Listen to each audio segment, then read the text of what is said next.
अस्सलाम everybody, this is वजात मुनव्वर। जैसा कि मैंने आप सबसे वादा किया था कि मैं आप सबके लिए हर वीक कोई ना कोई इंटरेस्टिंग वीडियो लेकर आता रहूँगा।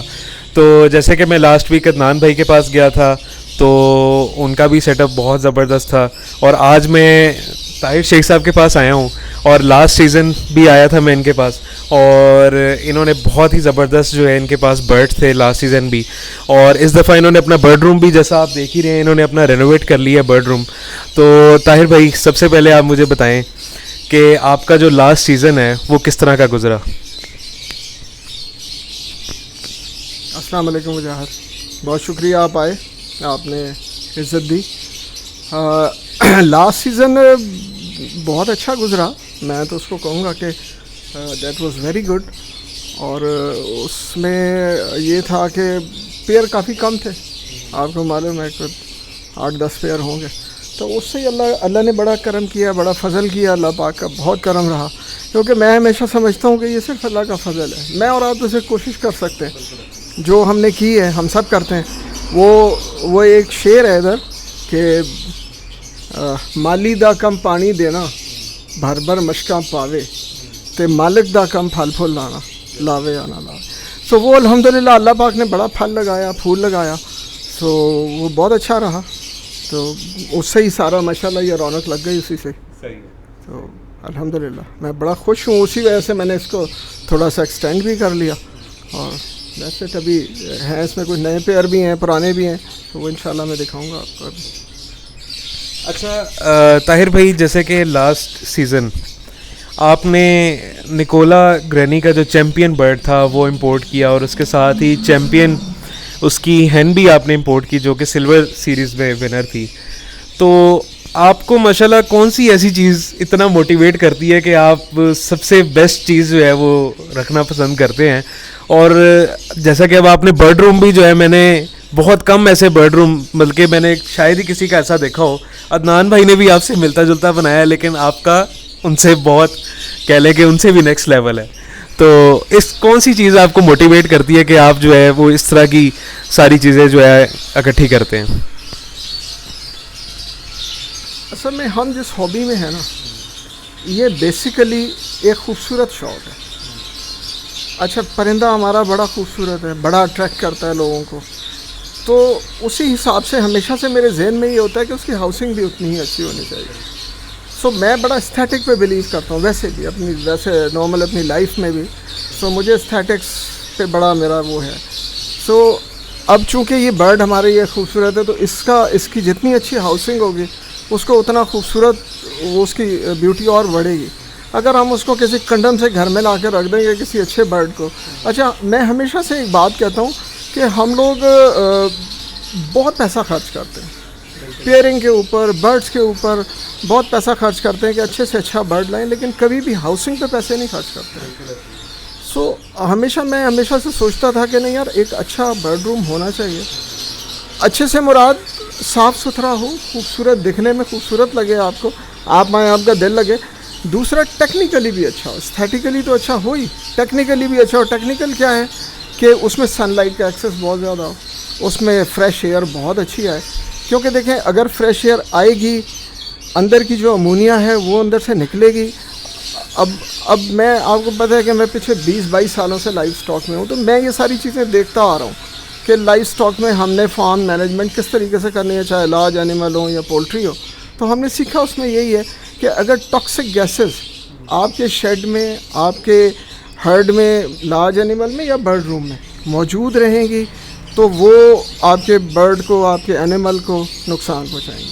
सो टेक्निकली जो मैं बात कर रहा हूँ कि उसमें फ्रेश एयर आए, अंदर की अमोनिया, नाइट्रोजन वो बाहर निकले, और वो इस तरीके से एक फ़्लो बन जाए। सो वो मैंने यही कोशिश की कि यार मैं एक ऐसा बर्ड रूम बनाऊँ कि जिसमें फ्रेश एयर भी हो, जिसमें धूप भी आए, और जब मैं चाहूँ उसका टेम्परेचर भी गिरा लूँ। सो इसी वजह से मैंने, आपने देखा कि सारा ओपन रखा है हर तरफ से।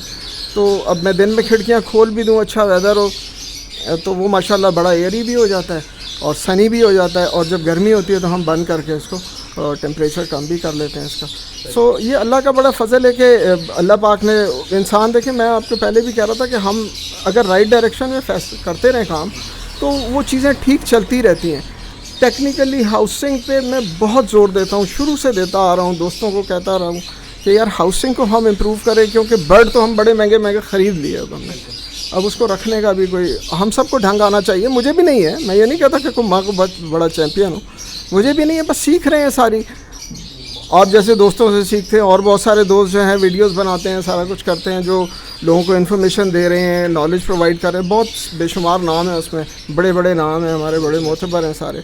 सो उनसे सीख रहे हैं और ये सीखने का अमल जारी है, अल्लाह का शुक्र है। बिल्कुल आपने सही कहा है कि हम बर्ड्स पे तो बहुत ज़्यादा पैसे लगा देते हैं, लेकिन हम उनकी जो कीपिंग है, उनकी हाउसिंग है, उस पर बिल्कुल फोकस नहीं करते। छोटे केज भी ले आते हैं, 1.5 के केज, हम उनके साइज़ नहीं बढ़ा देते ताकि वो फ्लाई ना कर सकें, और उनको जो है वो सही इन्वायरमेंट नहीं दे पाते हम। तो खैर, एक आपसे मेरा लास्ट सवाल ये है कि जैसे कि आपके पास बहुत ही मिनिमम क्वांटिटी में लास्ट टाइम पेयर्स थे, तो आपको क्या उन पेयर से फॉस्टरिंग की ज़रूरत पड़ी है? देखिए, ये जो फॉस्टरिंग है ना, बहुत सारे दोस्त करते हैं, बहुत सारे लोग करते हैं फॉस्टरिंग। हर किसी का अपना पॉइंट ऑफ व्यू है। बर्ड्स जो है एक बड़ी छोटी सी जान है, जो हम जब इसको जाकर देखते हैं तो खुश होते हैं। अच्छा, मैं फॉस्टरिंग के देखें, जो दोस्त कर रहे हैं, मैं मेरी बात से वो ऑफेंड ना हो, मैं वो नहीं, वो जो कर रहे हैं ठीक है, लेकिन मेरे नज़दीक फॉस्टरिंग जो है अनएथिकल है। अगर मैं अनएथिकल कहूँ, अनएथिकल ना भी कहूँ, तो कम से कम अननेचुरल ज़रूर है। अगर मेरा मानना ये, मैं अरसे से एक बर्ड रख रहा हूँ और मैंने बड़े तजर्बे किए हैं इसमें रखने में। सो मेरा पॉइंट ऑफ व्यू ये है कि अगर बर्ड की डाइट अच्छी है, अगर उसका एनवायरनमेंट अच्छा है, ठीक है, उसकी एज पूरी है, तो वो अपने तरीके से जो भी ब्रीड करेगा वो बड़ी बेहतरीन ब्रीड करेगा। देखिए, हमारा मकसद वजाहत हेल्दी चिक्स लेना है, हमारा मकसद ढेर जमा कर लेना नहीं है, हर किस्म का कचरा जमा कर लेना नहीं है। सो आप बर्ड को एज पूरी दें, ठीक है, बर्ड को डाइट पूरी दें, बर्ड को एनवायरनमेंट अच्छा दें, तो वो जितनी ब्रीड करेगा आपको फॉस्टरिंग की वैसे ही ज़रूरत नहीं है। एक बर्ड से आपने कितने बच्चे ले लेने होते हैं? ये कोई 30 मार खानी का तो काम है नहीं है कि जी हमने 20 बच्चे ले लिए या 25 बच्चे ले लिए, ठीक है, किसी से अवार्ड तो लेना नहीं है इसमें। आपने अगर 8-10 हेल्दी चिक्स ले लिए, तो मुझे बताएं कि क्या वो बेहतर नहीं है उससे बर्ड की?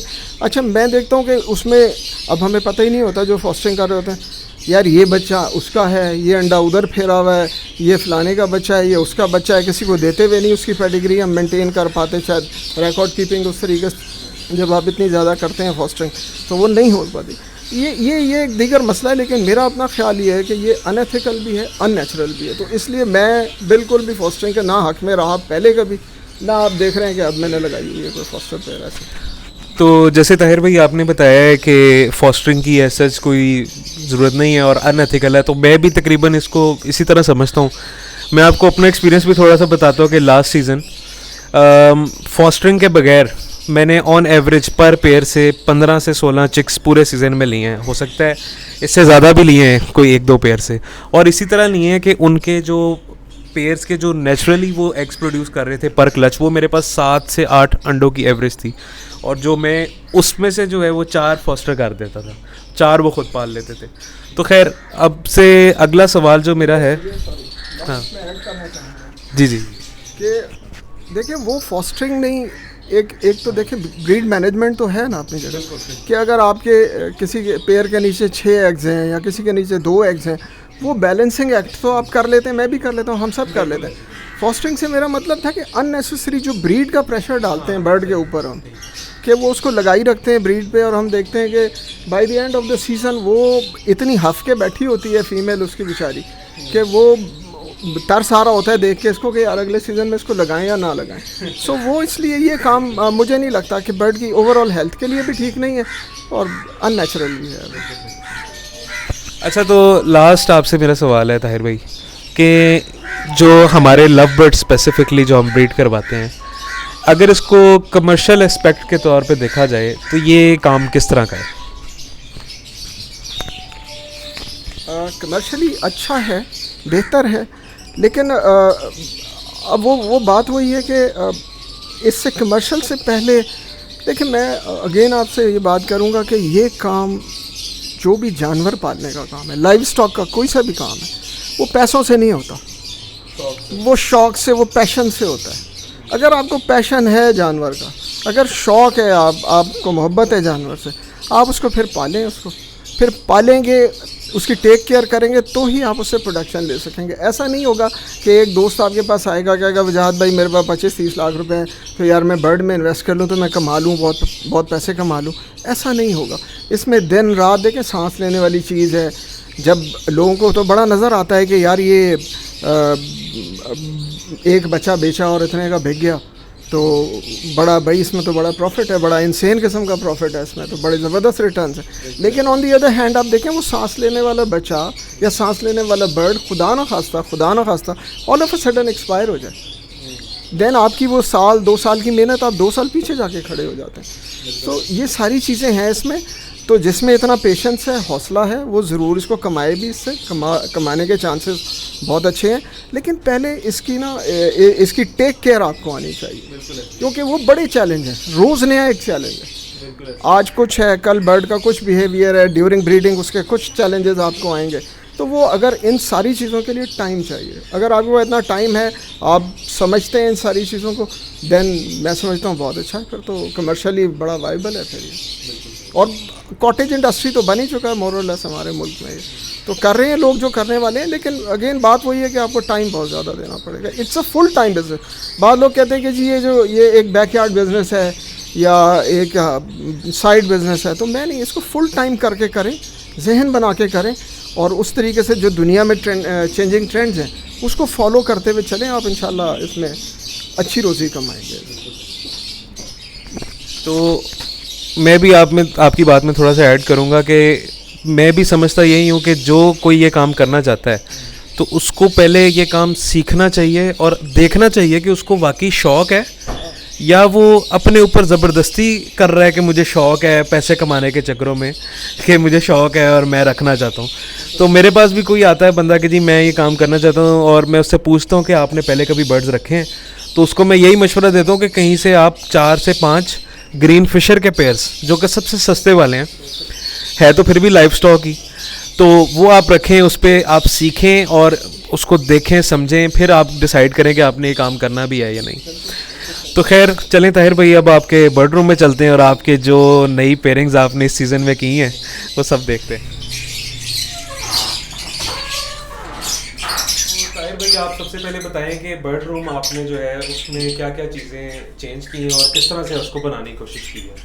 अच्छा, पहले बर्ड रूम मेरा बंद था सारा ना, इधर एक छोटी सी विंडो होती थी और इधर एक डोर होता था, बस दैट्स इट। तो बाकी हर तरफ से वो बंद था, तो उसमें मतलब फ्रेश एयर उस तरीके से नहीं होती थी। तो वो शुरू से मेरे जहन में था कि यार इसको जब भी मैं रेनोवेट करूँगा या रीवैम्प करूँगा तो इसको मैं खोल दूँगा मैं। तो वो फिर मैंने ये, आप देख रहे हैं कि हर तरफ खिड़कियाँ दे दी हैं, ये खिड़कियाँ मैं खोल देता हूँ दिन में, रात में भी खुल जाती है। फ्रंट पे ये सारा जाली का है, ठीक है। ऊपर मैंने इसमें एक कंपोजिट पैनल आता है, इम्पोर्टेड है, वो यूज़ किया है। अंदर इसमें थर्मोपोल है, जंबो लोन यूज़ किया है। तो इसको थोड़ा सा एक्सटेंड भी कर लिया। तो अब ये तकरीबन मेरे पास पहले से ज़रा बढ़ गई है। पहले ये कम थे केजेस, अब 32 मेरे पास ब्रीडिंग बॉक्सेस लग जाएंगे इंशाल्लाह इस सीज़न में। तो अब वो उसमें से मैं कितने लगाता हूँ कितने नहीं लगाता वो तो है, लेकिन बहरहाल इसको ये चीज़ मैंने इसको थोड़ा सा एक्सटेंड किया है। सही है। तो ताहिर भाई, सबसे पहले कौन सा पेयर दिखाएंगे आप? सबसे पहले इधर से शुरू कर लेते हैं। ये पेयर है मेरा, मोस्टली मैंने निकोला के जितने भी ऑफस्प्रिंग्स थे वो सारे रोके थे अपने पास, तो अब वो सारे मैं पेयरिंग में यूज़ कर रहा हूँ। इसमें मेल जो ये BVA चैम्पियन इनके पेरेंट्स हैं, सो मेल डी ब्लू ओपलाइन है और ये हैन है यूविंग ओपलाइन। एक्चुअली लास्ट ईयर मैंने 2-3 लाइंस बना ली थी अपनी ब्लू सीरीज़ की, तो वो अब वो सारी इस दफ़ा मैं उनके बच्चे आपस में लगा रहा हूँ मैं। तो इसी तरह ये भी आप देखें कि ये भी उसका BVA चैम्पियन का ही इसमें भी बेटा है, मेल जो है, और हैन दूसरी है ब्लू ओपलाइन की है। तो ये दोनों भी इंशाल्लाह इस साल ब्रीड करेंगे। और ये पेयर है, ये यूविंग ओपलाइन है, ये अगेन BVA चैम्पियन का ही मेल है, बेटा जो है, और ग्रीन ओपलाइन है, पॉसिबल स्प्लिट ब्लू भी है ये भी मेरी एक ओपलाइन की पिछले साल की लाइन है, उसकी बेटी है। सो कुछ पेल फेलोज भी थे मेरे पास। नॉर्मली वैसे आपको पता है कि मैं वैसे ही ओपलाइन का शौकीन हूँ, लेकिन पेल फेलो भी वो मैंने मोस्टली होल्ड किए हुए थे। तो अब वो उसमें कुछ मैंने इस दफ़ा स्प्लिट इंटू स्प्लिट की भी वर्किंग की है, कुछ विजुअल इंटू स्प्लिट की भी की है। ये पेयर जैसे है, ये दोनों स्प्लिट्स पेल फेलो हैं, स्प्लिट ओपलाइन भी हैं, विजुअल ओपलाइन है। तो इंशाल्लाह मोस्टली मेरी इस दफ़ा पेल फेलो ओपलाइन की वर्किंग है, जो लास्ट ईयर मैंने नहीं की थी। तो ये पेयर है, इसमें भी अगेन हैन ओपलाइन स्प्लिट पेल फेलो है, और मेल जो है इसका टर्कोइस वॉयलेट में है, स्प्लिट पेल फेलो। तो इस पेयर में से तो मोस्टली स्प्लिट्स ही आएंगे इस पेयर में से। बेसिकली बाद ऐसे भी पेयर होते हैं ना कि जब आपने कॉलोनी में रखे होते हैं वो नेचुरली बॉन्ड हो जाते हैं, फिर वो आपको पता है नेचर के अगेंस्ट जाना वैसे ही अच्छी बात नहीं होती है। सो वो जो लग गए सो लग गए, मैंने उनको छेड़ता नहीं ऊपर। लेकिन वो पेयर बॉन्डिंग में इतना इशू तो नहीं करते, जिसके साथ लगाना चाहे लग जाता है। लग भी जाते हैं, लेकिन ये कि ठीक है, मकसद तो मेरा यही है कि इस दफ़ा मैं पेल फेलो ओपलाइन ब्रीड कराऊँ। लेकिन अब वो पेयर इतनी स्ट्रॉन्ग उनकी बॉन्डिंग थी, तो फिर मैंने कहा कि ठीक है, जो जिधर है उसको उधर ही रहने दें। तो इसी तरह ये है एक पेयर, ये भी वॉयलेट में मेल है इसका, और टर्कोइस की हैन है। ये दोनों स्प्लिट पेल फेलो हैं। इसमें से टर्कोइस पेल फेलो आएंगे। हाँ जी। और वॉयलेट ब्लू पेल फेलो भी। वो डार्क फैक्टर है दोनों बर्ड, तो क्योंकि पेल फेलो में हम सबको इशू रहता है कि बड़े लाइट कलर आते हैं उसमें। तो इस तरह ये है एक पेयर, ये विजुअल पेल फेलो है इसमें, और मेल इसमें स्प्लिट पेल fellow, split offline, split blue. तो इससे ब्लू पेल फेलो भी आ जाएंगे, ब्लू पेल फेलो ऑफलाइंस भी आ जाएंगे, तो green offline green fellow split हाँ वो भी आ जाएंगे इंशाल्लाह ताला। सही। एक पेयर है वजाहत इसमें, ये भी लास्ट ईयर का ही मेरे डाइल्यूट्स में से जो बच्चे आए थे, इसमें ये टर्कोइस यूविंग डाइल्यूट है मेल इसमें, और हैन इसमें टर्कोइस ओपलाइन है, तो डार्क कलर्स में है। इसमें जो भी मेल्स होंगे वो स्प्लिट स्प्लिट डाइल्यूट होंगे, क्योंकि वो मैंने 2-3 पेयरिंग इस किस्म की है कि ताकि नेक्स्ट ईयर मैं फिर डाइल्यूट्स ओपलाइन, ब्लू, टर्कोइस और ग्रीन सारे वो मैं प्रोड्यूस कर सकूँ। ये मेरा पेयर है लास्ट ईयर का ही डाइल्यूट का पेयर है, ब्लू डाइल्यूट मेल है यूविंग, और टर्कोइस डाइल्यूट है ना ये। तो इसमें से सारे विजुअल चिक्स ही आएंगे ना? इसमें सारे विजुअल ही आएंगे। फिर अगेन इधर एक पेयर है, ये इसमें मेल है टर्कोइस यूविंग ओपलाइन का, और हैन है वॉयलेट ओपलाइन की। ये हैन अगेन वही मेरी अल्हम्दुलिल्लाह BBA चैम्पियन की ये भी बेटी है। तो एज यू नो कि वो सारे चिक्स मैंने रोके हुए थे, तो अब वो सारे पेयरिंग में मैं यूज़ कर रहा हूँ इस साल इनको। अच्छा ये पेयर है एक, ये ब्लू मेल है और स्प्लिट ओपलाइन है, ब्लू फिशरी है, लेकिन बहुत स्ट्रॉन्ग पेडिग्री का है ये बर्ड। मेरे 2-3 साल के एक वर्किंग के बर्ड्स में से ये भी एक आया है, तो बहुत स्ट्रॉन्ग पेडिग्री कैरी कर रहा है। साथ में इसके मैंने DD यूविंग ओपलाइन फीमेल लगाई है, फीमेल अगेन फिर अल्हम्दुलिल्लाह BBA चैम्पियन की बेटी है। तो मुझे उम्मीद है कि इस पेयर से भी बहुत अच्छे ऑफस्प्रिंग आएंगे, क्योंकि दोनों तरफ जो है ब्लड लाइन बहुत स्ट्रॉन्ग है अल्हम्दुलिल्लाह। और यहाँ पे जो पेयर है आपके, यहाँ पे पेयर है, ये यूविंग ओपलाइन है वॉयलेट, और डीप ब्लू है। डीप ब्लू कह लें, सिंगल फैक्टर वॉयलेट ही और डीप ब्लू में फ़र्क ज़रा थोड़ा सा मुश्किल हो जाता है। बहरहाल डीप ब्लू ओपलाइन कह लें आप, यूविंग मेल है, और हैन भी डीप ब्लू है इसकी ओपलाइन की। हैन अगेन अल्हम्दुलिल्लाह BBA चैम्पियन की ये भी बेटी है। इसका मतलब आपने BBA चैम्पियन का कोई भी बच्चा आपने सेल नहीं किया? बस वो मेरे कोशिश यही थी कि उसको मुख्तलिफ पेयरिंग्स में यूज़ करें। अभी भी हैं कुछ मेरे पास जो मैंने उनको डाइल्यूट्स में भी यूज़ किया हुआ है, कुछ को पेल फेलो में भी यूज़ करूँगा इंशाल्लाह ताला।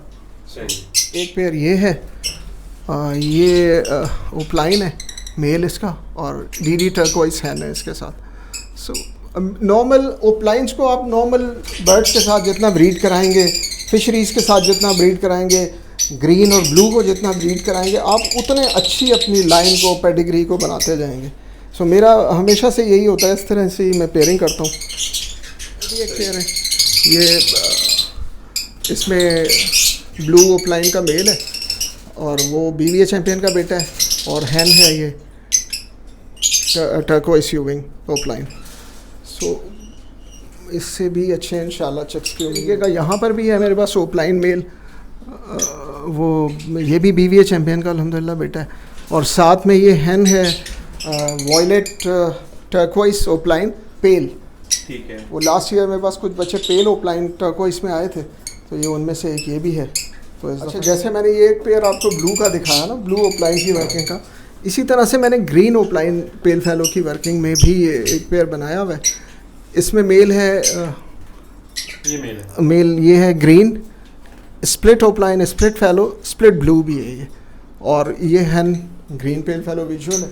सो इससे इंशाल्लाह ताला इससे भी वही ग्रीन पेल फैलो ओपलाइन की वर्किंग के बर्ड्स आ जाएंगे, विजुअल बर्ड्स आएंगे इंशाल्लाह। अब मैं आपने देखा है कि मैंने निकोला के या BBA चैम्पियन के ऑफस्प्रिंग्स के साथ जो मैंने ग्रीन यूज़ किया, उन सब के इसके बच्चे हैं, वो ये उनके पेरेंट्स हैं।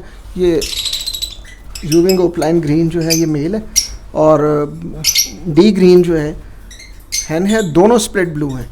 आइडियली ये दोनों ब्लू बर्ड के साथ लगने चाहिए, लेकिन अब लास्ट ईयर का बॉन्डेड पेयर है, अभी बॉन्डिंग भी है इसकी, इसलिए मैंने कहा कि चलें ठीक है, इस सीज़न इसको एक दफ़ा और ये राउंड घुमा लेते हैं इनका। दोनों स्प्लिट ब्लू हैं, इनसे पॉसिबल ब्लू आते हैं सारे, लेकिन बहुत अच्छी क्वालिटी के ओपलाइंस आए हैं इससे। अच्छा, यहाँ पर एक पेयर है वजाहत, ये देखिएगा, ये है ब्लू डाइल्यूट मेल है, ये लास्ट ईयर प्रोड्यूस हुआ था, सारे होम ब्रीड है, और वो हैन भी होम ब्रीड है मेरे पास, यूविंग ओपलाइन वॉयलेट है। तो वो ये पेयरिंग की है मैंने इन दोनों की। सही है। अच्छा, आप देख रहे होंगे इस हैन के मास्क है थोड़ा सा ना, तो अभी तो फ़िलहाल वैसे इसने हैन ने मोल्ड करने, 2 मोल्ड के बाद मास्क मज़ीद इसका कम होगा इंशाल्लाह, क्योंकि जिस पेडिग्री से है मुझे पूरी उम्मीद है मास्क अपना वैसे ही ये ख़त्म कर लेगी। सो हम ज़रा थोड़ा सा घबराया ना करें बर्ड्स को देख के ना, तो बर्ड डेवलप होता है, 1.5 साल तक बर्ड अपना पोटेंशियल पूरा शो करता है। अच्छा, ये हैन को डाइल्यूट के साथ लगाने का मकसद ही यही है कि अगर खुदा ना खास्ता पिगमेंटेशन कैरी भी करती है तो डाइल्यूट या पेल फैलोज में इस किस्म के बर्ड से हम मतलब वो घबरा ना जाया करेंगे यार ये क्या आ गया, डाइल्यूट में लगा लें, पेल फैलोज में लगा लें, तो वो वैसे ही मेलानिन रिडक्शन की वजह से जो इनके ऑफस्प्रिंग आते हैं वो साफ़ हो जाते हैं। तो ऐसा अगर बर्ड आए भी एवरी में तो हम उसको पेल फैलो और डाइल्यूट में यूज़ कर लिया करें, उसमें कोई हर्ट नहीं। अब ये लास्ट ईयर जो अल्लाह का बड़ा एहसान है, बड़ा शुक्र है कि अल्लाह ने ये पेयर मुझे अल्लाह की तरफ से अता हुआ, और इसने अच्छी ब्रीड की। मैं जितना शुक्र अदा करूँ अल्लाह पाक का कम है। ये वो BBA चैम्पियन मेल और BBA चैम्पियन है, gold series, silver series winner, अल्हम्दुलिल्लाह सारे आपने देखे इसी के बच्चे हैं ये लगे हुए मेरे पास। मुख्तलिफ़ पेयरिंग्स में 2-3 लाइनें लास्ट ईयर जो ब्रीड कराई थी ये सारे इनके साथ लगे हैं। तो अल्हम्दुलिल्लाह इस साल फिर ये तैयार है पेयर, तो दुआ करेंगे बहुत अच्छा सीज़न इसका भी हो, बाकी सबका भी हो, और जितने दोस्त हैं सब देख रहे हैं, मेरी दुआएं हैं कि सबका सीज़न बहुत अच्छा गुजरे।